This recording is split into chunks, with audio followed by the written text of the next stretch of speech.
Olá, seja bem-vindo mais uma vez. No estudo passado, nós tratamos dos 7 primeiros versículos do primeiro capítulo da carta do apóstolo Paulo aos Romanos, onde ele se apresenta no versículo 1, ele se denomina como servo de Deus, chamado para ser apóstolo, separado para o Evangelho de Deus, e aí depois ele desenvolve a sua ideia desse Evangelho de Deus, que é um evangelho que tem uma história, ele foi profetizado, ele foi prometido, foi declarado pelos profetas nas Sagradas Escrituras e que é acerca do seu Filho. Paulo então afirma que o seu evangelho é acerca de Jesus. Essa afirmação tem uma importância interessante porque evangelho não é uma palavra cristã, ela não é uma palavra que tinha um contexto necessariamente religioso.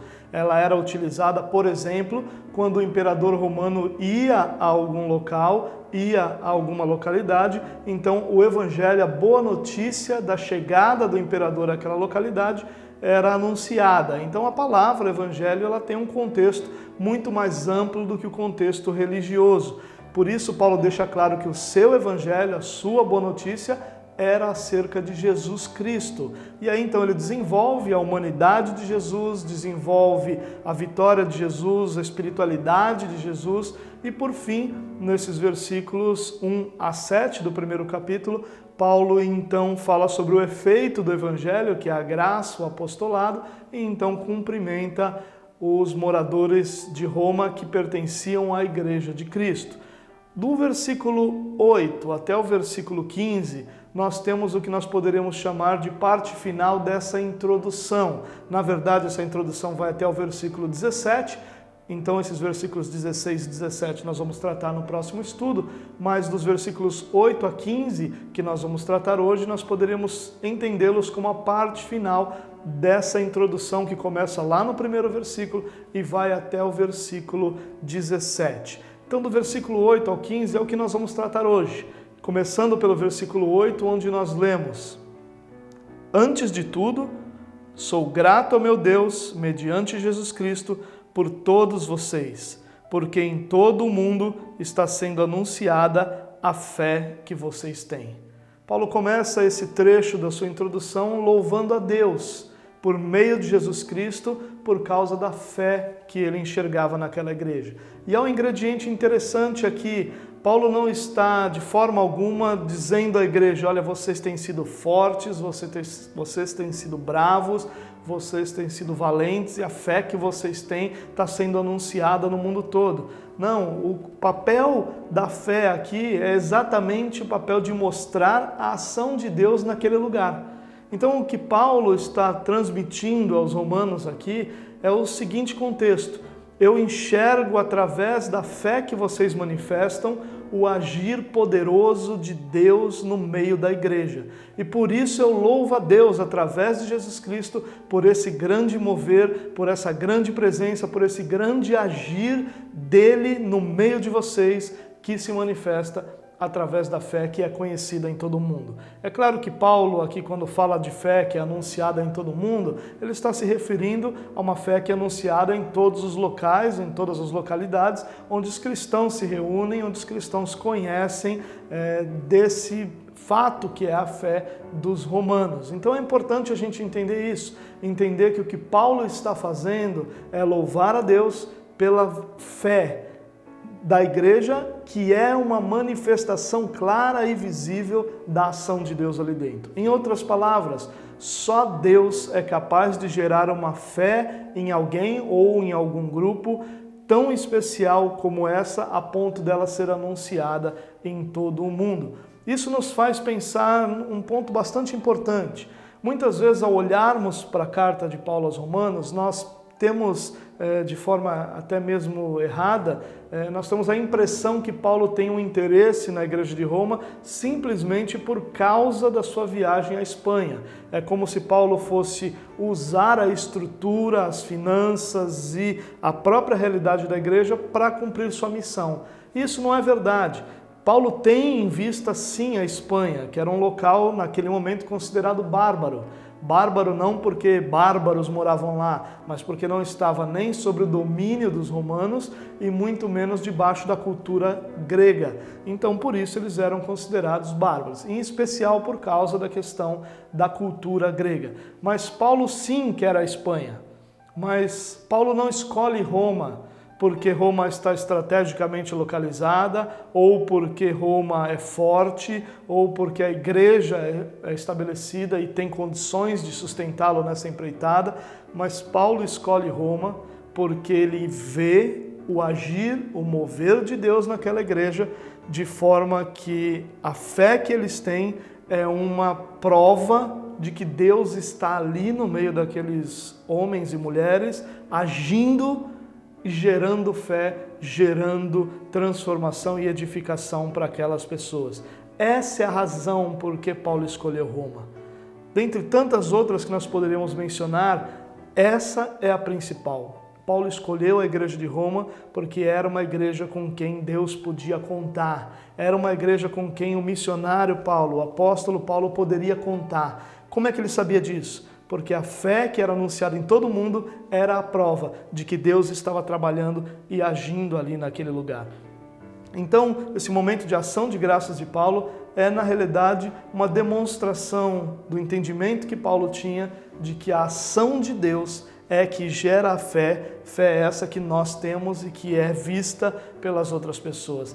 A prova visível da manifestação de Deus é a fé que é gerada em nossos corações. Paulo sabia sim dos problemas que a igreja tinha, toda igreja tem problemas. Paulo sabia que ali, por exemplo, problemas de relacionamentos entre cristãos de origem judaica e cristãos de origem gentia existiam, e Paulo trabalha isso, Paulo desenvolve esse entendimento, essa necessidade de unidade. Paulo sabia dos problemas, mas a prova visível da ação de Deus era essa fé que estava sendo gerada continuamente no coração de cada irmão, de cada irmã na igreja de Roma. E por isso Paulo então escolhe aquela igreja para ser sua base missionária. Não que ela não fosse estratégica, não que ela não tivesse estrutura, não que ela não pudesse sustentá-lo. Tudo isso também era realidade, mas a escolha de Roma para esse caminho à Espanha é basicamente devido ao fato de que Deus podia ser visto naquela igreja através da fé dos irmãos. E isso para nós tem uma conotação interessante. É assim que uma igreja deve ser conhecida, pela ação de Deus. O resultado visível precisa ser e precisa ligar e precisa levar o nosso pensamento ao Senhor.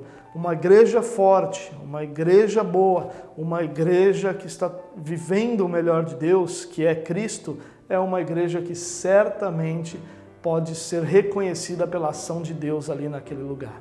Nos versículos 9 e 10, Paulo diz: Deus, a quem sirvo de todo o coração, pregando o evangelho de seu Filho, é minha testemunha de como sempre me lembro de vocês em minhas orações. E peço que agora, finalmente, pela vontade de Deus, seja-me aberto o caminho para que eu possa visitá-los. Esses dois versículos têm uma grande lição para nós.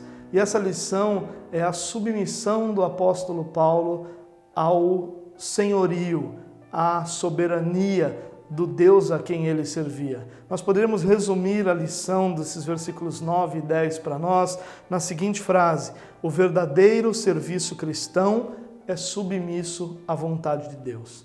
Nós estamos falando do apóstolo Paulo, que evangelizou grande parte do mundo conhecido daquela época, que se gastou e que colocou todos os seus esforços em prol da expansão do reino de Deus.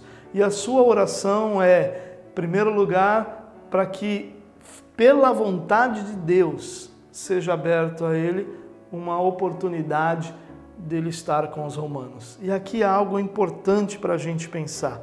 Paulo pede uma oportunidade de ir a Roma, e uma oportunidade que é segundo a vontade de Deus. Eu queria que a gente, por um momento, refletisse, baseado nessas palavras de Paulo, e nas seguintes, onde ele diz que quis ir várias vezes a Roma, tentou ir várias vezes a Roma, mas que havia sido impedido.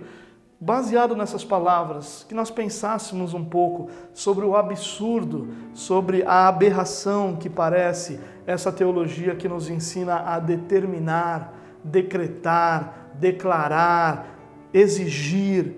Essa teologia, diante dessas palavras, se torna uma grande tolice, se torna completamente sem base, sem estrutura, porque Paulo está dizendo aqui, como o apóstolo chamado, ele se identifica assim: eu fui chamado para ser apóstolo. Então ele se identifica de forma a que ele entendia sua missão, entendia seu chamado e que ia fazer de tudo para cumprir aquele chamado, mas que ele não ia fazer de tudo segundo a sua vontade. Que mesmo tendo o chamado, tendo a certeza do que tinha que fazer, tendo o encargo sobre os seus ombros daquilo que é o seu chamado, ele só faria aquilo debaixo da vontade de Deus. Todo o serviço cristão genuíno é submisso à vontade de Deus. Não é de qualquer outra forma diferente. Ele é submisso à vontade de Deus. Para você que talvez questione ou pense um pouco sobre essa questão da soberania, como é que a gente entende isso?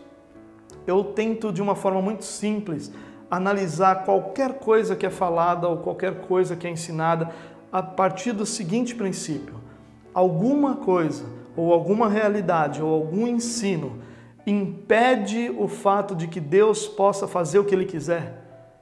Vou dar um exemplo disso. Se Deus não pode escolher quem vai ser sua família, Ele não é soberano.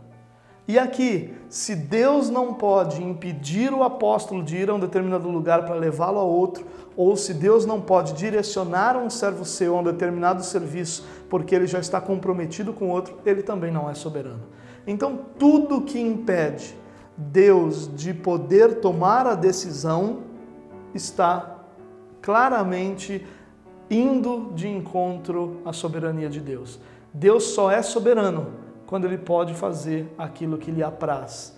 Deus só é soberano se nenhuma circunstância, nenhuma realidade o impedir de tomar uma decisão. Quando nós falamos, por exemplo, dessa questão do determinar, quando eu determino, eu tiro de Deus qualquer autoridade para fazer o que Ele quer. E isso é uma afronta à sua soberania. Deus só é soberano quando Ele pode fazer o que Ele quiser, independente daquilo que eu quero, que eu planejo e que eu trabalho para. Deus é soberano quando é dele a decisão do que vai acontecer, de como vai acontecer e de quando vai acontecer.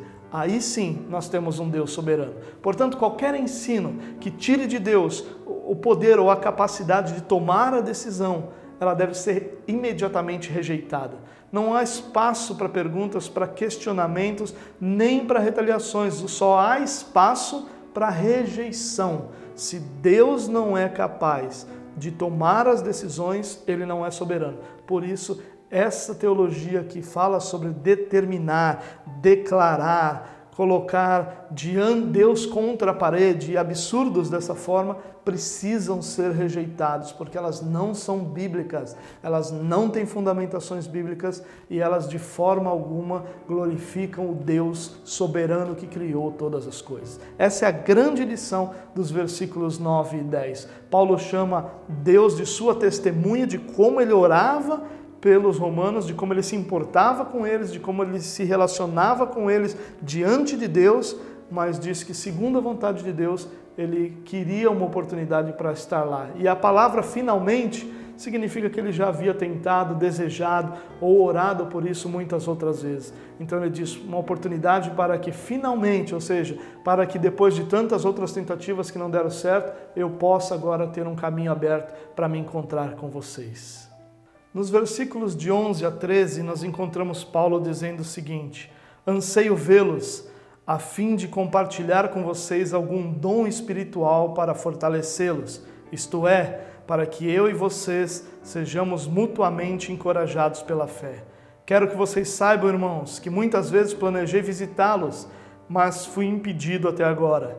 Meu propósito é colher algum fruto entre vocês, assim como tenho colhido entre os demais gentios. Esses são os versículos 11, 12 e 13, onde Paulo expressa sua expectativa para essa viagem. O que Paulo espera da viagem. E ele claramente diz aqui que o primeiro desejo que ele tem é fortalecer a igreja, ou melhor, confirmar a igreja. Paulo sabia que aquela igreja havia sido fundada, possivelmente por cristãos que estiveram no dia de Pentecostes, relatado em Atos capítulo 2, que ouviram a pregação de Pedro, que ouviram a manifestação de Deus, voltaram a Roma e ali começaram a compartilhar da sua fé em Jesus Cristo. Mas Paulo sabia que ele, como apóstolo, havia algo que tinha de Deus, não precisamos chamar de especial, mas algo que ele recebera pessoalmente do Senhor. Vale lembrar que Paulo não foi simplesmente alguém que abraçou a fé cristã, aprendeu na comunidade cristã e aí então começou a servir, como é o nosso caso hoje. Paulo aprendeu do próprio Cristo. Ele diz que ele foi ensinado pelo próprio Jesus, que apareceu a ele e aparecendo a ele o ensinou sobre o Evangelho, sobre sua missão, sobre aquilo que era a sua mensagem e que foi a sua mensagem ao longo de toda a sua vida. Então, essa ideia de confirmar era uma autoridade apostólica.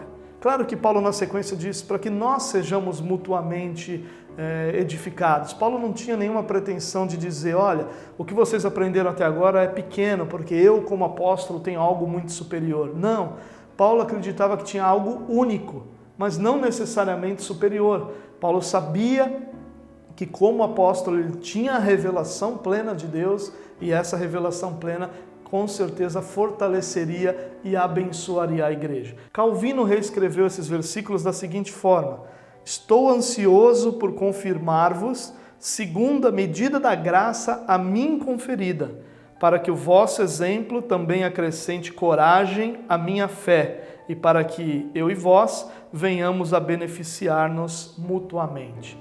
Essa maneira de Calvino reescrever o texto dá um pouco da ideia do entendimento dele, não só de Calvino, mas do entendimento do próprio apóstolo, quando ele diz, segundo a medida da graça a mim conferida. Então Paulo sabia que o que ele tinha recebido, ele tinha que compartilhar, ele compartilharia com os romanos e aquilo fortaleceria a igreja. A segunda expectativa era a comunhão com a igreja, ou a edificação mútua. Como eu disse, Paulo não tinha nenhuma expectativa de que ele seria ou teria algo especial ou maior do que aquilo que já havia sido revelado. Mas ele acreditava que teria algo único. Porém, ele sabia, ele entendia que também seria abençoado pela convivência com aqueles irmãos na igreja. Isso deveria nos fazer pensar em duas coisas. A primeira, que nenhum cristão é uma ilha. Todos nós precisamos uns dos outros para crescer. É uma tolice nós tentarmos viver a nossa vida cristã de forma independente. Sim, a comunidade cristã, que nós chamamos de igreja, ela tem sim muitos problemas. É nesse lugar em que as pessoas estão sendo tratadas, é nesse lugar em que as suas dificuldades são moldadas, são tratadas pelo próprio Deus. Então sim, nós temos um festival de problemas que vão se acumulando, se curando e que depois novos chegam com novas pessoas. Então constantemente sim, nós temos problemas de relacionamentos no meio da nossa comunidade, mas isso não muda uma grande verdade. A verdade é que Deus instituiu a igreja como comunidade para que ela nos edificasse. Você pode até argumentar que você consegue fazer tudo isso sozinho, estudar sozinho, orar sozinho, ou qualquer uma outra dessas coisas, que os irmãos não são fundamentais nisso, mas você está enganado. Porque não é uma questão do que pode ser feito, é uma questão daquilo que Deus instituiu. E Deus instituiu a igreja como comunidade, como grupo coletivo, para que esse grupo coletivo, essa comunidade, pudesse de uma forma muito clara, de uma forma muito profunda, ser instrumento para moldar a nossa vida e para nos fortalecer. Paulo, sabendo disso, sabia que tinha a oferecer, mas que também tinha muito para receber. Ele não se via como uma ilha. Eu sou o apóstolo, aprendi do próprio Jesus, eu tenho todas as respostas e eu não preciso de ninguém do meu lado me dizendo nada. Essa atitude costuma levar constantemente a um orgulho, costuma levar constantemente a um isolamento que nos impede de sermos abençoados pelas outras pessoas. A segunda realidade que nós precisamos pensar aqui quando Paulo fala sobre comunhão, sobre edificação mútua, é a realidade de que ninguém é tão pobre que não tenha algo a nos oferecer. Nenhum cristão é tão imaturo, tão carnal ou tão desprovido de dons que não tenha algo a nos oferecer.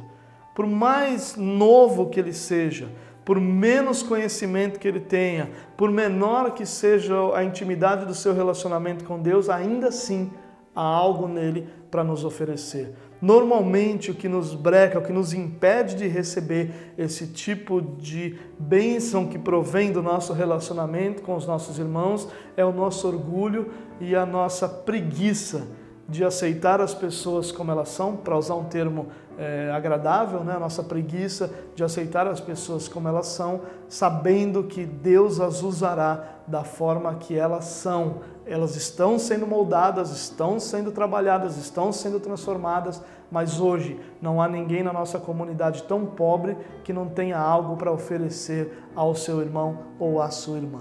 Então, pensando nessas duas coisas, Paulo queria viver exatamente isso. Ele sabia que ele tinha uma realidade que ele vivia missionária, uma realidade profunda de relacionamento com Deus. Mas ele sabia que os romanos tinham muito para oferecer a ele, ele sabia que a comunhão edificaria muito a vida dele, porque Deus estabeleceu que os nossos relacionamentos, que a nossa comunhão fosse uma das maneiras que Deus usaria para abençoar e para edificar a nossa vida. Não fuja disso, não menospreze isso. Talvez você não tenha vivido tudo o que você pode viver em Deus até hoje, exatamente pelo fato de que os relacionamentos para você não têm o valor que deveria ter. Todo irmão colocado ao seu lado, toda irmã colocada ao seu lado é um instrumento de Deus para edificar a sua vida. E você está nesse lugar também para oferecer a eles algo que Deus tem compartilhado com você. A terceira expectativa de Paulo com essa viagem é colher algum fruto entre a igreja. E aqui fruto nós poderíamos enxergá-lo de duas formas. Primeiro, creio que a ideia de Paulo aqui, ao falar de fruto, é a mesma ideia de Jesus em João 15, quando ele diz, eu vos chamei para que vocês vão, ou eu escolhi vocês para que vocês vão, e indo vocês deem frutos, e frutos que permaneçam. Então a ideia do fruto é a mesma coisa aqui. Então claro que Paulo, de uma forma natural, tinha a expectativa de compartilhar o evangelho com pessoas que seriam salvas, tinha a expectativa de pregar e ver o agir de Deus, a ação de Deus, os milagres de Deus, a atuação do Senhor. Ele tinha essa expectativa de que como frutos ele teria vidas naquele lugar que seriam fruto do seu ministério, fruto do seu trabalho, fruto da obra que Deus colocou nas suas mãos. Mas também a palavra frutos que Paulo usa aqui, que é karpos, é a mesma palavra que Paulo mais à frente em Romanos usa para se referir ao dinheiro que as igrejas que ele havia fundado e que ele supervisionava, essas igrejas haviam levantado uma oferta para a igreja de Jerusalém que estava passando por um momento de grande pobreza, de grande aflição. Então Paulo, entre as igrejas, levanta uma oferta e ele está prestes, ao escrever essa carta, ele está prestes a fazer essa viagem a Jerusalém, junto com representantes dessas igrejas, para entregar essa oferta. Então, quando Paulo fala de karpos aqui, desse frutos que ele está se referindo, fica claro que Paulo também tinha a expectativa de que ao chegar lá, a igreja pudesse sustentá-lo na continuação da sua viagem missionária, que ele pudesse ter também apoio financeiro na continuação da sua viagem missionária. Então Paulo, quando fala de frutos, ele está falando de conversão, de edificação, de transformação de vidas, mas também está falando de apoio. Então essas são as três expectativas que Paulo tinha para essa sua viagem. Mas antes da gente passar para o próximo versículo, no início do versículo 13, que faz parte desse conjunto que nós estamos lendo, Paulo diz assim: quero que saibam, irmãos, que muitas vezes planejei visitá-los, mas fui impedido até agora. É interessante essa expressão de Paulo no meio da conversa sobre a sua expectativa, porque Paulo acha ou entende que ele precisava dar uma satisfação à igreja de Roma sobre o porquê que ele não havia estado lá ainda. A razão do porquê Paulo entendia a necessidade de uma explicação, nós não temos muito claramente. Mas Paulo diz para a igreja: olha, eu quero que vocês saibam que muitas vezes eu planejei visitar vocês, mas até agora eu fui impedido. Ou seja, Paulo está dizendo à igreja, eu quis ir várias vezes, planejei várias vezes, mas até agora eu fui impedido, até agora eu não consegui ir. Paulo achou que era digno de uma justificativa o fato dele não ter estado lá ainda. As razões para isso são simplesmente conjecturas. Pode ser que por Roma ser o centro de todo o império, era importante que a igreja de Roma tivesse uma ligação com o apóstolo que estava evangelizando o império inteiro. Também é possível que os amigos que Paulo tinha, aos quais ele se refere no capítulo 16 de Romanos, estivessem perguntando a ele por que ele não ia lá, ou estivessem sendo questionados por outros da igreja, por que o apóstolo Paulo não vem aqui, por que ele não vem até aqui. A igreja era uma igreja forte, uma igreja que floresceu, então uma igreja que poderia considerar-se polo próprio apóstolo, ou poderia se considerar um local digno de uma visita, e talvez ele estivesse sendo questionado. Talvez Paulo recebesse até cartas dos romanos em trânsito, perguntando a ele por que ele não ia até lá. Nós não sabemos, essa é a grande verdade. Mas o que nós sabemos é que Paulo diz aqui que ele desejava muito, que ele tinha planejado muito e que tinha sido impedido. Como ele tinha sido impedido? Ele não foi impedido por nenhuma outra razão senão pelo próprio Deus, que ao invés de permiti-lo cumprir os seus projetos ou os seus planejamentos, ficava constantemente direcionando-o a outros locais onde o evangelho precisava ser pregado. Ele diz isso lá no final da carta aos Romanos, no capítulo 15, nós vamos encontrar Paulo falando sobre isso, sobre o fato de que o próprio Deus direcionava para outros lugares e o fato de que o próprio Paulo não queria edificar sobre o fundamento que outro havia colocado. Então ele se preocupou primeiramente com os locais onde não haviam igrejas, não existiam igrejas, para depois se preocupar com a igreja de Roma. É bastante interessante o fato de Paulo considerar digno de uma satisfação, de uma explicação, ele não ter ido ainda até a cidade de Roma visitar a igreja de Roma. Por fim, nos versículos 14 e 15, Paulo diz: sou devedor tanto a gregos como a bárbaros, tanto a sábios como a ignorantes. Por isso estou disposto a pregar o evangelho também a vocês que estão em Roma. Aqui Paulo explica por que ele queria ir tanto a Roma. E a primeira coisa que ele diz é que ele se sentia devedor. Por que Paulo se sentia devedor? Antes de mais nada, ele se sentia devedor por causa do amor de Deus que o constrangia.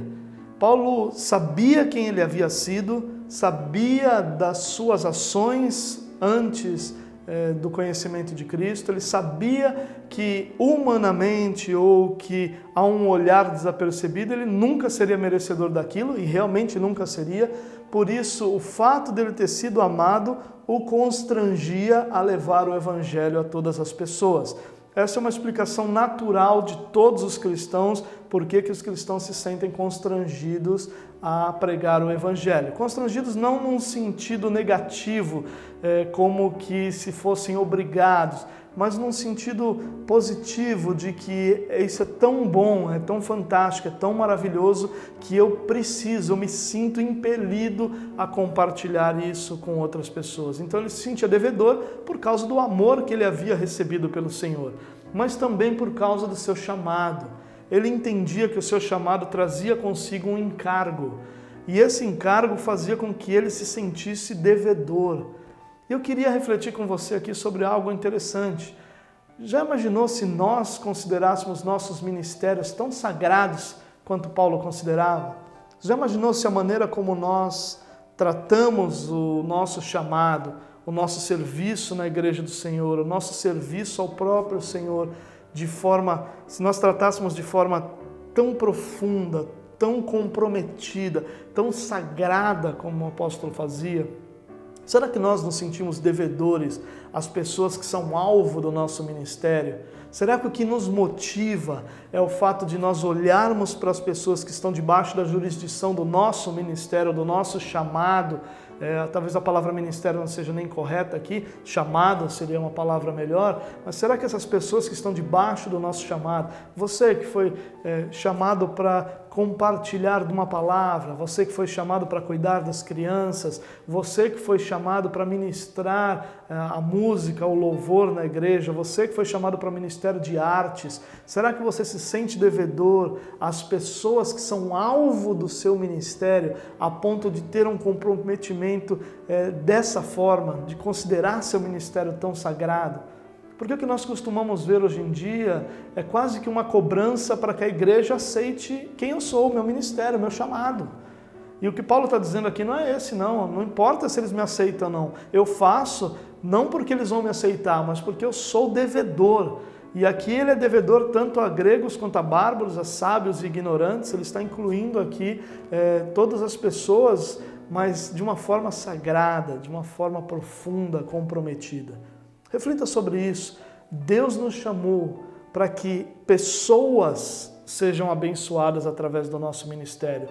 Porque ao termos pessoas abençoadas através do nosso chamado, o próprio Deus será glorificado. Porque o alvo maior do nosso chamado é a glória de Deus. E a glória de Deus é alcançada à medida que as pessoas que são o alvo do nosso ministério são abençoadas através dele. Por isso, nós devemos levar muito a sério o nosso chamado e tratá-lo de forma sagrada, sentir-nos devedores daqueles que são o alvo do nosso ministério. Era assim que Paulo sentia.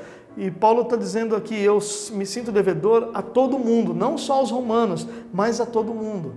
E eu me sinto devedor porque todos vocês estão dentro da jurisdição do meu chamado. Vocês são gentios, estão na terra dos gentios e vocês são parte do meu chamado. E eu vou me gastar para que vocês que são o alvo do meu chamado possam continuamente receber aquilo que eu tenho de Deus para vocês. E aqui nós vemos também um aspecto interessante do Evangelho, o aspecto inclusivo. Paulo está desconstruindo aqui qualquer rótulo humano. Paulo está dizendo que o fato dele ser grego ou bárbaro, ou seja, de estar debaixo de determinada cultura ou de outra, ou de nenhuma cultura, dele ter um nível cultural, educacional ou nenhum nível cultural, educacional, não faz nenhuma diferença. A todos eles eu sou devedor. Esse é o aspecto inclusivo do Evangelho. É o aspecto de que nenhum rótulo humano tem nenhum tipo de influência no fato de uma pessoa pertencer ou não a Jesus. Não é nenhuma condição humana, não é nenhum fator humano, não é nenhum valor humano que nos atrai ou que nos aproxima do Senhor. É Jesus Cristo e Jesus Cristo somente. Somente Deus é capaz de transformar a vida de uma pessoa. Por isso, todos os outros rótulos nós precisamos fazer como Paulo, considerá-lo como nada. Não que eles não tenham valor, não que eles não precisem ser buscados. Por exemplo, você ter uma realidade educacional superior à que nós conhecemos normalmente, ou que nós temos como média, vai te ajudar muito na sua carreira profissional. A questão não é essa. A questão é que não são esses rótulos que determinam de forma alguma o que é o Evangelho ou o que é Jesus na sua vida. Mas ao mesmo tempo em que ele inclui todas as pessoas, ele tem um aspecto exclusivo, que é o aspecto que tira todos os que não estão em Cristo do grupo que pertence a Deus. Não é o fato de eu gostar de Deus, não é o fato de eu ter uma aproximação com o Senhor, ou de eu qualquer outra coisa, mas é o fato de eu estar em Cristo. Esse é o aspecto exclusivo. Ou eu estou em Cristo, ou eu não estou. Todos os outros rótulos são desconstruídos e o único que existe é você está em Cristo ou você não está em Cristo. Você está em Adão ou você está em Cristo. Você está no primeiro Adão ou no último Adão. Você não está em nenhum outro lugar. É sempre num desses dois lugares que você vai estar. E esse aspecto exclusivo também nos mostra a importância e a singularidade de Cristo como o único e suficiente Salvador da nossa vida. Mas Paulo também diz que ele é devedor, por isso ele está disposto. E essa disposição de Paulo ela não vem do fato dele querer somente. Claro que Paulo queria, mas não vem disso somente, vem do seu chamado, vem mais uma vez da santidade do seu chamado, de tratar o seu chamado como algo sagrado, como algo profundo, mas vem interessantemente da ideia e da expectativa que Paulo tinha de que à medida que o evangelho fosse pregado em todos os gentios, ou dentre todos os gentios, aquilo desencadearia a conversão de Israel, por fim a volta de Jesus e a restauração de todas as coisas. Paulo estava disposto porque olhando para frente ele via a volta de Jesus, porque olhando para frente ele via que todo o seu trabalho não era vão e de alguma forma cumpriria para alcançar a plenitude dos tempos, termo que o próprio apóstolo Paulo usa para se referir ao momento em que todos os gentios fossem reunidos, aqueles que foram eleitos fossem reunidos diante de Deus, e aí então isso desencadearia a conversão de Israel, a restauração de Israel e por fim a volta de Jesus. Em outras palavras, o ministério de Paulo era motivado pelo fato de Paulo crer que Jesus estava voltando. Infelizmente esse é um assunto tão pouco tratado dentre as nossas comunidades hoje, mas era foco de Paulo, era alvo para Paulo, era a expectativa de Paulo. Paulo tinha expectativa de que Cristo poderia voltar na sua própria geração. Era tão intensa essa expectativa de Paulo que chegava a nortear a sua própria vida, o seu próprio trabalho missionário. Por fim, ele estava disposto a pregar o evangelho também em Roma. E é importante que a gente lembre, para a gente finalizar, que Paulo tinha um problema para tratar ali. E esse problema que ele tinha para tratar era basicamente o problema que judeus cristãos e gentios cristãos tinham dificuldade de relacionamento. E Paulo queria, ele estava disposto a ir porque ele queria essa unidade, porque sabia que essa unidade seria fundamental para o seu envio à Espanha. E mais uma coisa para a gente pensar, enquanto nós dentro de nossas igrejas estamos disputando, estamos permitindo que essa disputa ou esse gerenciamento através de conflitos exista, aconteça, nós estamos perdendo tempo de levar o evangelho àqueles que ainda não conhecem. Paulo queria tratar dos problemas de relacionamento lá dentro, acabar com qualquer disputa, separação, qualquer quebra de unidade, para que através dessa unidade a igreja pudesse se focar na Espanha, se concentrar na Espanha e cumprir assim o chamado de Deus para aquela igreja. Que Deus te abençoe. Na semana que vem nós continuamos nosso estudo. Uma ótima semana para você e até a próxima.